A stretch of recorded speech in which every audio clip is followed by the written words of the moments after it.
Všechny milovníky krásy v její různorodé podobě zveme do paláce Ciechanovice, který se nachází u vstupu do údolí paláců a zahrad kotliny Jeleňogorské. Vyniká mezi ostatními svými nádhernými interiéry, přístupnými pro veřejnost a mimořádně cenným souborem fresek, o kterých vám za chvíli povíme. O jedinečnosti tohoto paláce rozhoduje také úžasný park, díky kterému druhá část názvu tohoto regionu, to jest údolí zahrad, zde nabývá plného významu. Obnovený na ploše 7 hektarů, skládá se z několika nádherných zahrad najednou. Italské, francouzské a anglické, které nabízejí návštěvníkům nejen prostor pro relaxaci, ale i unikátní lekci historie zahradnictví. Zde je italská zahrada. Odkazuje na klasické vzory vegetace, svým prostorovým spojením, rozvojem podél vybrané osy a hlavním dekorativním motivem, kterým je voda. Tento motiv je zde výrazně zdůrazněn nádhernou bronzovou sochou, která představuje alegorii ženskosti.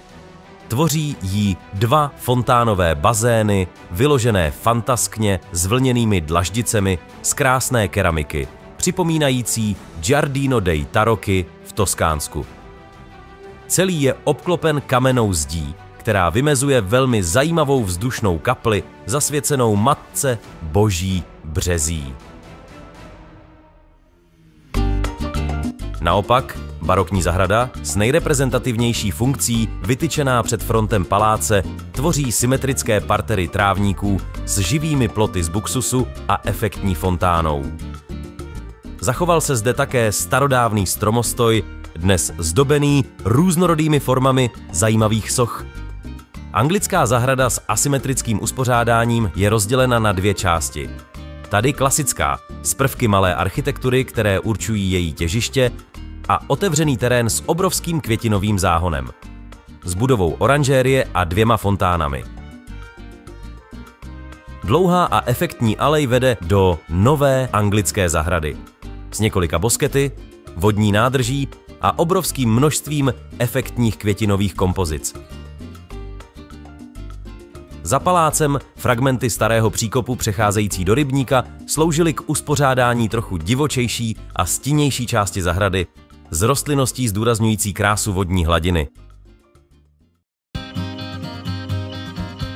Interiér tohoto paláce je přístupný pro veřejnost.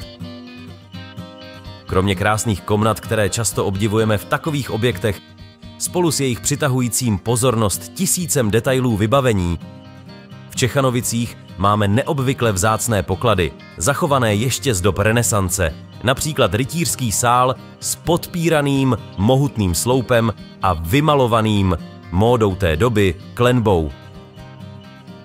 Hned vedle kuchyně, kde se dochovaly stejně staré ozdoby s vykaligrafovanými sentencemi.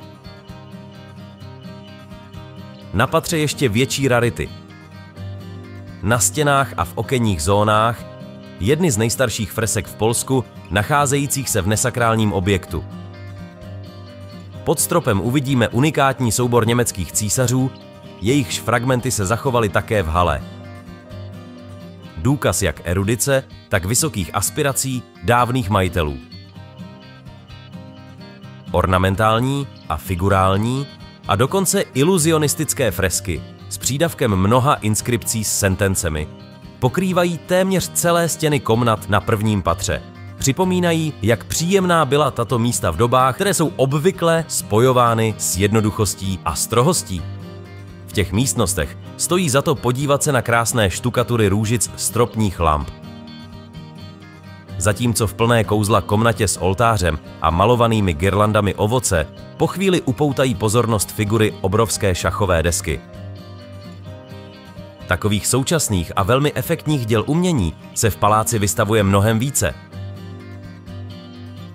Na závěr stojí za to nahlédnout do starobylých sklepů, které skrývají řadu zajímavých místností, včetně lapidária s vystavenými fragmenty kamenných detailů a svědectvími historie tohoto místa.